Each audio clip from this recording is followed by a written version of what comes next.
Black Dog Chronicles is open for your talent.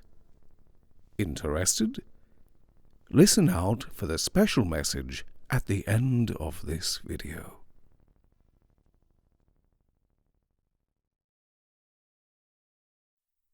The Tsanta in the Parlour by Stephen Grendon. Read for you today by Huw Carr. After 7 years of profound silence, surely a length of time sufficiently long to have encouraged hope for the worst, Ernest Ambler made it plain to his uncle Theophilus that he was not, after all, dead, lost in the wilds of South America, as he put it, but not permanently. His letter was followed by his peace offering, and no doubt, the old man reflected pessimistically, his peace offering would in all probability shortly be followed by Ernest himself, and there would begin once more the problem of waiting upon Ernest's better nature just long enough to allow his real self to assert control, after which Ernest would need to be packed off to some remote place all over again. Full circle. Circles, rather. "I may very well be a crusty old curmudgeon," said Theophilus to the single servant who waited upon him in his gloomy old house on Main Street in the southern town of Euphoria. "But naturally I couldn't believe it, could I? No, of course not," he went on, replying to his question as he had replied to his own questions for half a century gone by. "Nor do I need Ernest to remind me. What a curse on my old bones to have to deal with Ernest once, twice, thrice, and God knows how many times. Get his room ready, Fulton. What was in that box? I noticed you took the stamps off for your cousin's girl. I hope your collection is growing." "It is, Mr. Ambler, very much, thanks to you, partly." "The box, Fulton?" "Well, yes, sir, a small object." "Yes, it was, wasn't it? Oh, forgive me. You mean its contents. I referred to the box. My error. A small object, eh? What kind of object?" "It was a swivel something, rubbery." "Well, where is it?" "Over on the mantel. I thought perhaps it was meant to belong with your collection of ivory and ebony pieces." Theophilus Ambler meandered over to look at his nephew's peace offering. He was a tall, thin man, but not cadaverous so much as anemic-looking, still able despite his 70-odd years, and only a little absent-minded. He put on his pince-nez and peered. The peace offering stood between an ivory elephant and an ebony rook, looming larger than ever. Brown, shriveled, rubbery indeed, with a resemblance to a monkey's head. It was not nice to touch. He swept it off the mantel in the palm of his hand and held it forth into the sunlight, streaming through the French windows. "Ernest will never change," he said. "I suppose he would call it a sense of humor." "What is it, Mr. Ambler?" "Damn it, man. You might have seen it for yourself. It's a human head. Shrunken, of course. Probably Hivaro in origin. They call these things Tsantas. There are still headhunters down there, I suspect. It doesn't seem to be Ernest's head, though. Much too dark. And Indian, probably." "It's an odd gift, isn't it?" "Only Ernest would think of it. And what the devil am I to do with it? I don't know." No one would notice it among those pieces, sir. That's why I put it there. Ambler smiled and replaced it. Good enough. Now, let me have his letter again. I think it's in the pocket of your robe, sir. Oh, yes. So it is. He took it out and read it slowly aloud, while Fulton stood in almost obsequious attention. Dear Uncle Theophilus, like a bad penny, I am turning up again. It now seems quite possible that I may be in the States again within a few weeks or months. Events will determine that, and I should like to see you, naturally. I hope all is forgiven. Under separate cover, I am sending you a little curio which you might like. I picked it up not so long ago, and I thought of you immediately. My best wishes. Humph. Best wishes indeed. That is an ambiguous letter in my opinion.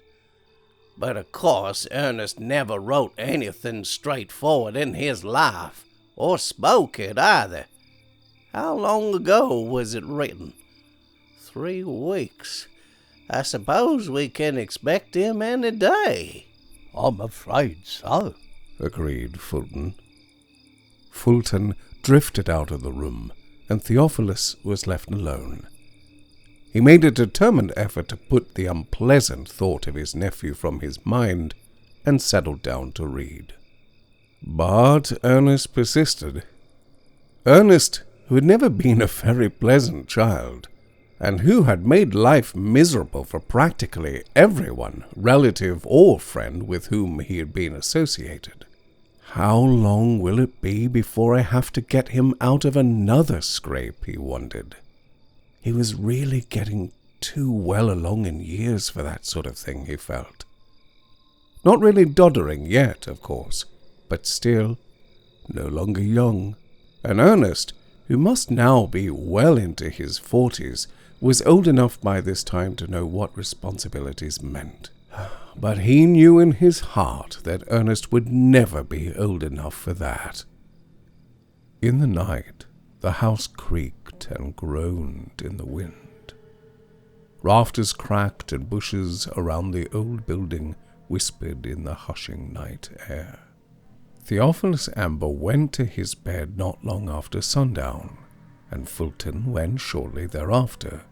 The old house was thus quickly lulled in darkness, and the sounds it made were long familiar. Mice scuttered in the attic, making their intimate small patterings. Theophilus had come to welcome them. He slept to their footsteps, and no creak or crack or groan invaded his sleep. But this night, a new sound flowed through the house. Theophilus woke to it at last.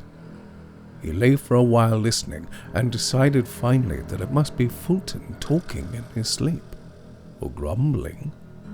He sighed, and waited for the sound to subside.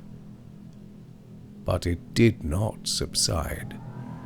So Theophilus dragged himself out of bed, got into his slippers and dressing gown in the dark, putted over to a candle, lit it, and held it before him to light his way into the hall. He went down to Fulton's room, opened the door, and looked in. Fulton's face caught the flickering candlelight. Theophilus listened. No sound, nothing whatever from Fulton. Fulton lay in peaceful sleep, as quiet as a tired child. And a child he is sometimes, reflected Theophilus wearily, drawing again and closing the door. He stood there in the shadowed hall, listening. Suddenly there was a voice somewhere. Since it was not Fulton's, it must belong to someone else. A faint prickle of perturbation made itself evident. No one else should be in the house, and the sound came from inside. The wind would have whipped breath away from someone beyond the walls. Thoughtfully, Theophilus blew out the candle. He felt somewhat more secure in darkness, without the light to offer himself as a target for any possible invader. But who would invade the house? And for what? For there was nothing of value in any part of it. And what potential burglar would announce himself so carelessly? The darkness enfolded him. The darkness enclosed him in an uncertain security. He went noiselessly back along the hall to the head of the stairs. The sound came from below, steadily. But what was it? A muttering or a tittering, a shrill gibberish, or an incoherent series of mouthings scarcely human. And yet, now and then, it seemed there were guttural words. Ambler listened, straining himself to detach and isolate recognizable sounds. And presently, slowly, word by word, fragments of a sentence fell into his consciousness, and he put them together painstakingly, while the darkness pressed about him with false security.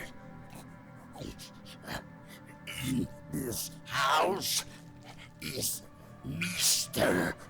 Ambler. The darkness concealed a menace. The terrible muttering from below gave birth to alarm. Ambler was not afraid, but he was not inclined to dare the unknown without weapons, or without some knowledge of what he might face. He felt instinctively that something dreadful lurked in the darkness below. Bright, said the gibbering voice. bright, Came the muttering. bright. Rose out of the incoherent sounds from below. This house. It said again. And what a horrible, tittering sound. How primitive, thought Ambler in some confusion. His confusion was, however, controlled. He made no betraying sound. Whatever it was, menaced him, he was sure. The silence which fell was as sudden as it was unexpected. It made Theophilus Ambler even more uncomfortable than the sounds. But what came after was even worse in that sentient darkness. A new sound now, an incredible sound. Someone weeping, someone sobbing. Ambler stood there listening unbelievingly. What in God's name had got into the house? He felt his skin crawl. He felt something gnawing at the pit of his stomach. He felt in turmoil, in a wretchedness of undefined fear and a kind of sick loathing, for the sound was so piteous that it was revolting. The sound of grief diminished, fell away, was gone, and the silence came. In a little while, the familiar signatures of the old house began once more serenely.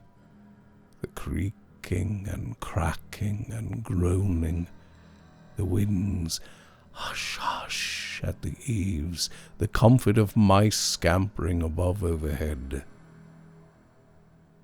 Theophilus Ambler retreated noiselessly to his room, where he sat for a long time listening and wondering, before he brought himself to put off his slippers and dressing gown and return to bed. He considered inquiring next morning to Fulton whether he had heard anything in the night, but thought better of it. If Fulton had heard, he would find some opportunity to mention it. If he had not, there was no need to alarm him. That would come soon enough if the experience persisted. Nevertheless, Theophilus Amber made a thorough search of the old house. He turned up several articles which had been lost for years, but nothing at all to show up that anyone had got into the house during the night. Every door and every window remained locked, just as they had been at bedtime the previous night. Moreover, nothing whatever was in the way disturbed. Could it have been that one of the Negroes from the other side of town had got drunk and wandered into the neighborhood, finding himself a corner somewhere outside the house from which the sounds, despite the tearing wind, had reached into and through the walls? But no, hardly. That was stretching the bounds of probability too far. Yet it was undeniable that the sounds he had heard in the night might very well have been made by a black. Theophilus sat for some time in the horsehair-furnished parlor, ostensibly reading, but secretly pondering the problem. With each hour that passed, his perplexity grew. More than once, he gazed meditatively over at that curious peace offering of Ernest's, and at last he went to bring it out into a strong light so that he could examine it closely. Was it his imagination, or was the thing damp? He looked at it closely. It had once been a fine head, he decided, almost Nordic, save for its dark skin and the cut of the mouth. He fingered it judiciously. It seemed that some kind of teeth had been put into it, very sharp too. The jaws seemed firm enough. He replaced it on the mantel. His improbable theory was clearly untenable, and he was left more puzzled than ever.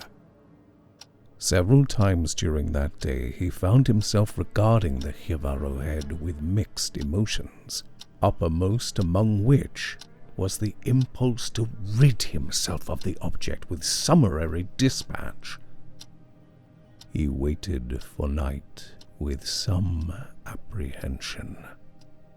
At night he lay in his dark bedroom at the head of the stairs, waiting for untoward sounds, for no wind filled the old house with the familiar noises to which Theophilus had been so long accustomed.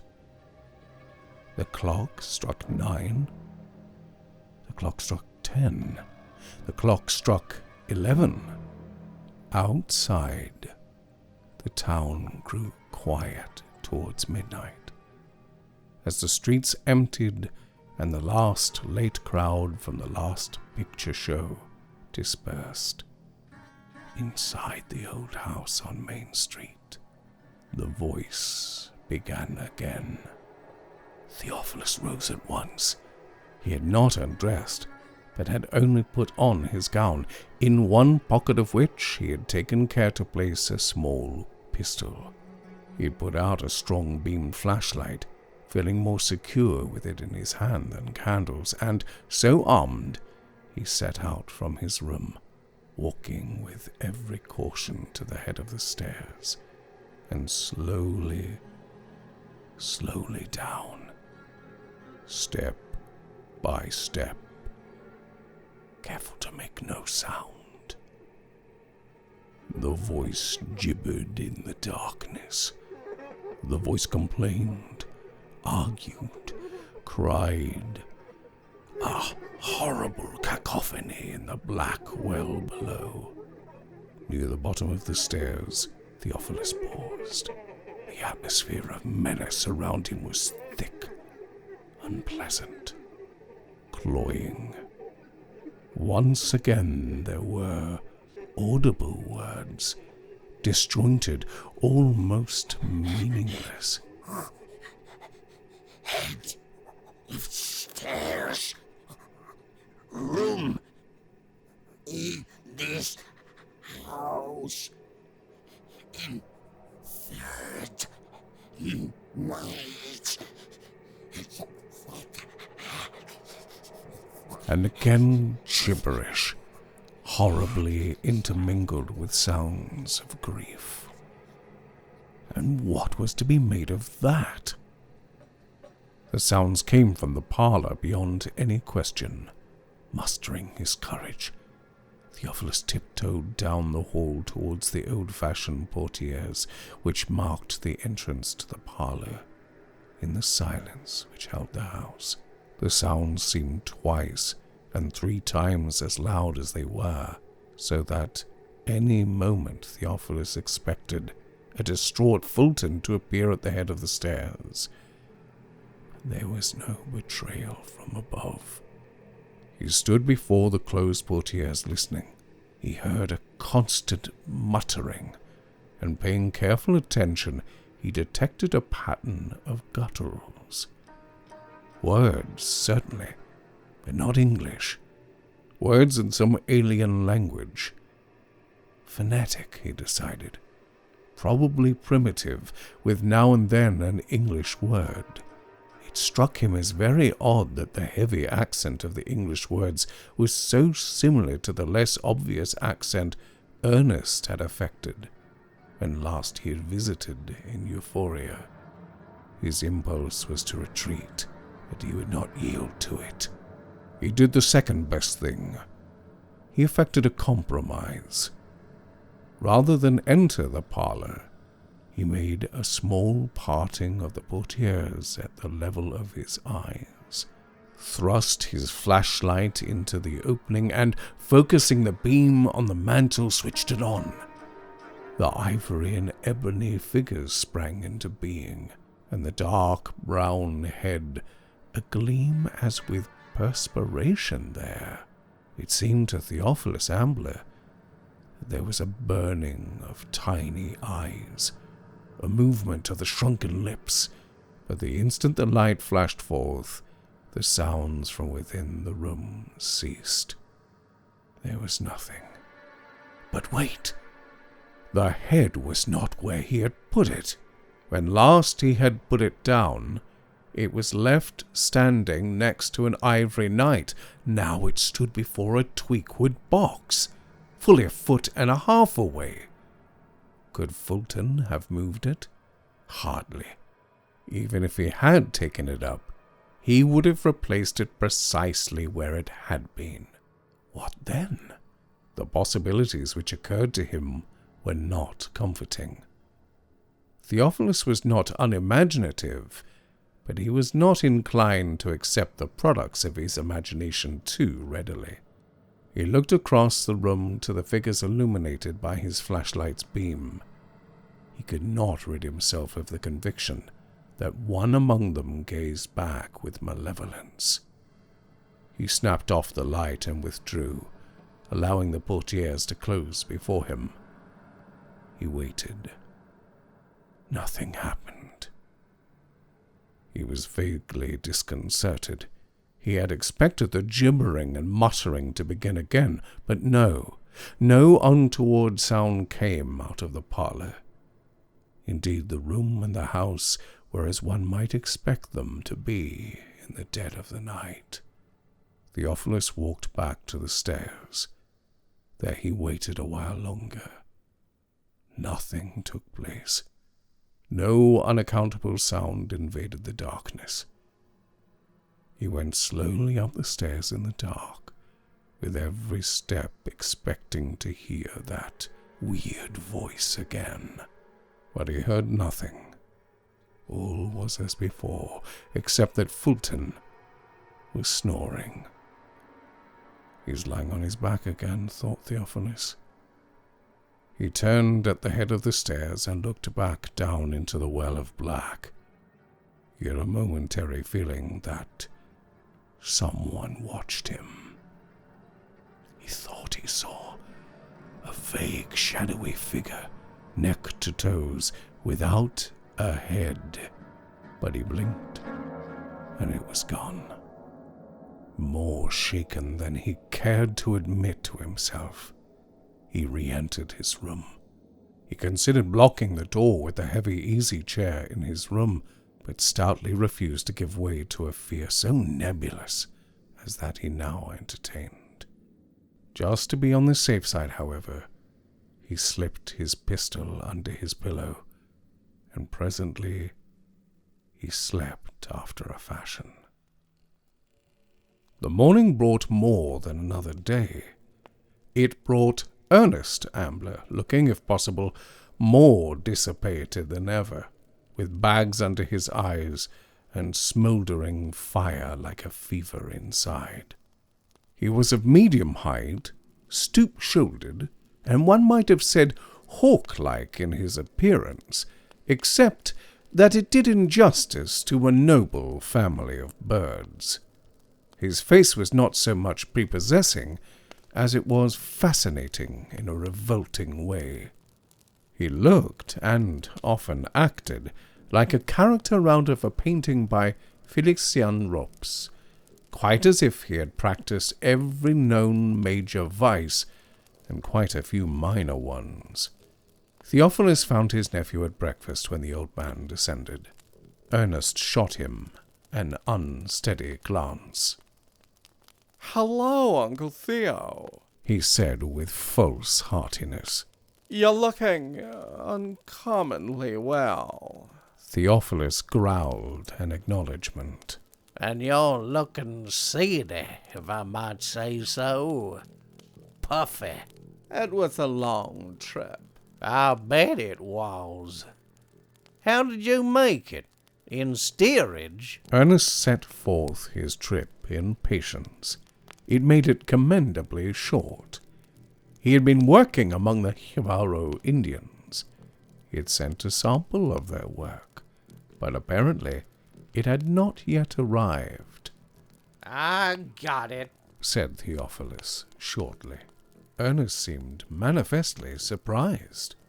"Oh, He said. oh, you did? He licked his lips.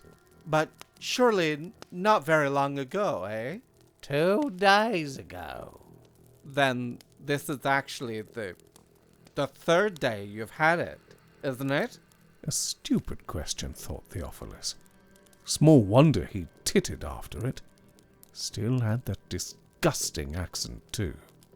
How the devil did you get along with the Indians, Ernest? Or can you speak their language? "I learned it, and I taught some of them English. Oh, I taught them a lot of things, and they taught me. That head I sent you, I can do that sort of thing myself now. And a lot of others." Equally reprehensible, no doubt. Ernest frowned angrily. "Would you think so?" I know the precedents. Answered Theophilus curtly.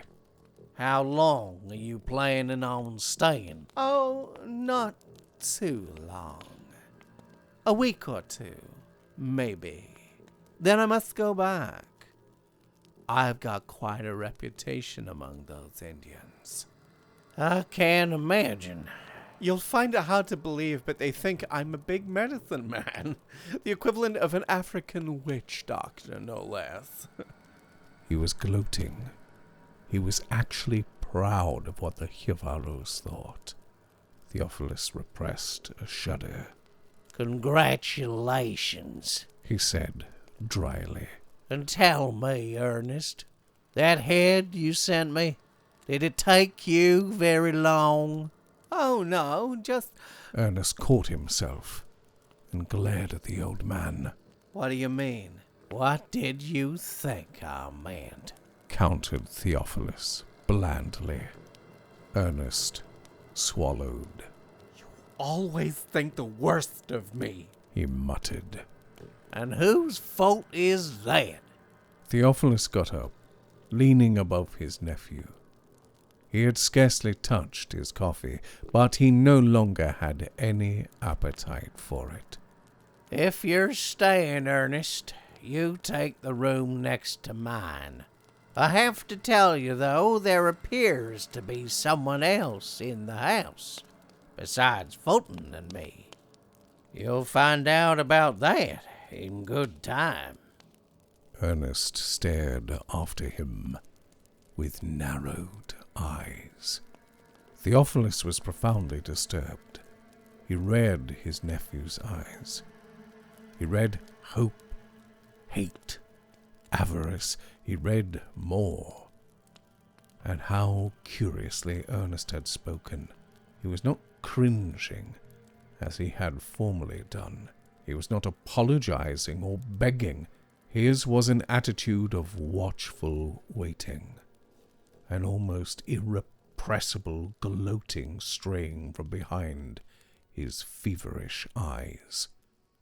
Theophilus continued to be upset at intervals throughout the day. So did Fulton, what with the way in which Ernest presumed to order him about.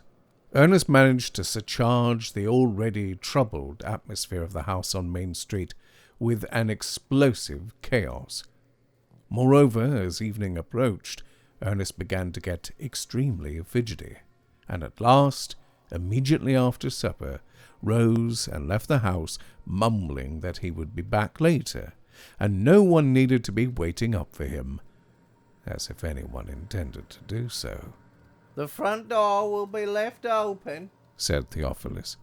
And it would be just like Ernest to come in the middle of a soliloquy from that thing in the parlour, he thought. He half hoped he would do so. But that night advanced without the disturbance of the past 2 nights. Theophilus waited for hours. When at last the clock struck 11, he was tense with listening. He heard the murmur of wind in the trees, the creaking of the house, the scutter of mice, and 1/4 the hour, a terrific clatter on the front porch, followed by an assault on the door, which opened and closed, and permitted Theophilus to hear a succession of unsteady footsteps advancing down the hall. Ernest, and drunk. Theophilus sighed. He might have expected that. He got up, pulling on his dressing gown. He opened the door of his room and stood there, waiting, listening to Ernest stumbling through the hall, up the stairs. He hoped that Ernest would find his own room. That hope, however, was not destined to be fulfilled. Seeing the open door, Ernest came into his uncle's room, lurched across to the bed, and flung himself on it. Disgusted, Theophilus walked over and touched him on the shoulder. Ernest looked warily around, bleary-eyed. Seeing Theophilus, his eyes opened wide and closed again tightly. Oh, He muttered thickly. never was afraid of you live. Afraid of you death. Go away. Was it worth it? Theophilus wondered. If left alone, Ernest might go to sleep in a matter of seconds. If not, he might become obstreperous and insistently difficult. He stood there for a moment, feeling the chill of the night through his dressing gown. Then he gave up and went out, leaving the door ajar, so that he might hear if Ernest got up again. He could as easily sleep next door, in the room assigned to Ernest, as in his own, much as he disliked being routed from his own warm bed. He got into Ernest's bed, profoundly hoping that he might be able now to sleep without interruption for what remained of the night. He was. He woke up just as Fulton found him. Fulton, much agitated, his hands almost palsied. He woke quickly. Mr. Ambler, sir, Mr. Ernest's on your bed. Yes, of course. I let him. I'm afraid he's ill, sir. Drunk, damn him. Just plain beastly drunk. Fulton looked apologetically dubious. But the blood, he said faintly. Blood? Echoed Theophilus. He got up, forgetting his dressing gown, and walked in his nightshirt as fast as he was able down the hall to his own room. Fulton had not exaggerated. There was quite a bit of blood emanating from some puffy wounds on Ernest's neck. Ernest himself was dead. Of that there was not the shadow of a doubt. His neck was torn and lacerated, but not fatally to Theophilus Ambler's untrained eye. Call somebody, he said to Fulton. the undertaker. Ventured Fulton. and the sheriff, too. They'll want to ask questions. They always do.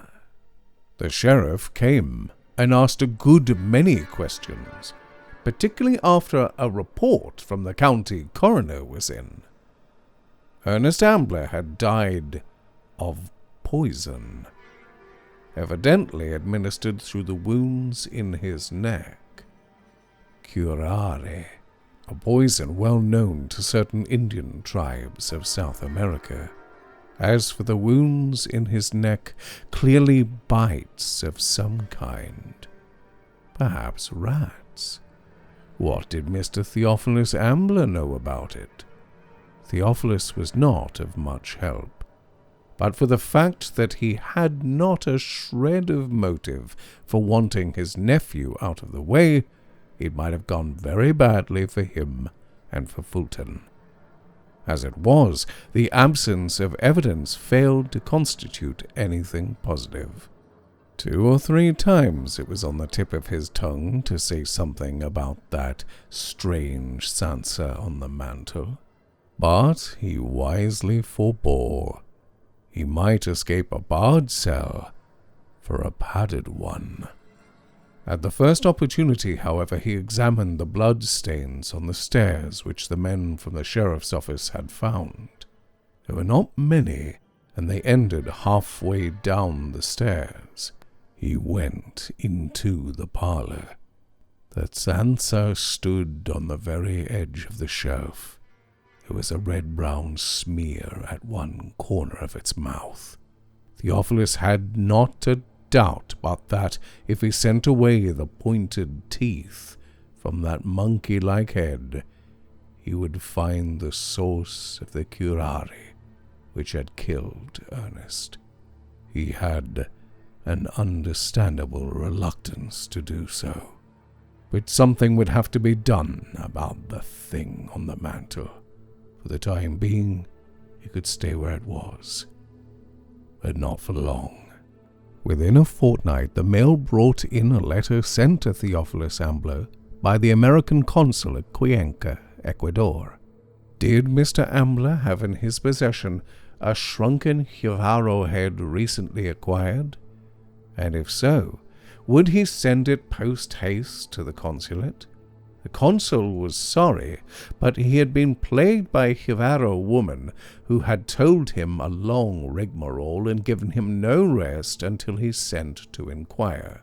Her husband, whose headless body had been discovered in the garden behind a small house once occupied by Ernest Ambler, who had gone from there, had been murdered by someone, according to her, by Ambler, who had, so she told the consul she had learned from her husband's spectre, performed certain ancient rites in sorcery over the head, and dispatched it to a place in America to do a deed, after which the head would be returned.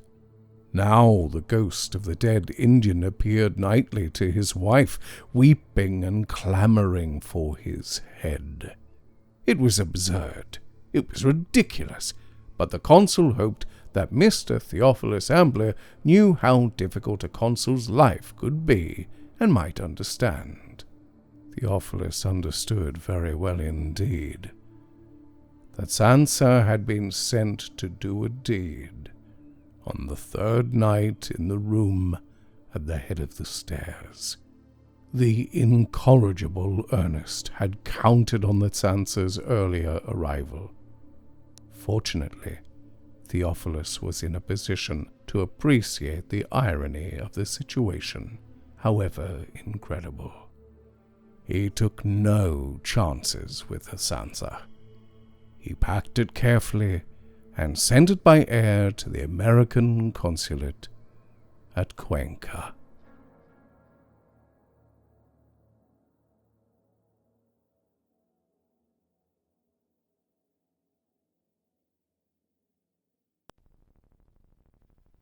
The Black Dog Chronicles is looking for your talent. Would you like to write a story to submit to the channel? Perhaps you'd like to play one of the characters in the upcoming stories. Maybe you would like your artwork to be shown on the channel. If you would like to get involved, then please contact Huw Carr via the Black Dog Chronicles Facebook group or on Twitter. The links are available in the description below. Make sure you familiarize yourself with the content of the channel before submitting. I look forward to hearing from you.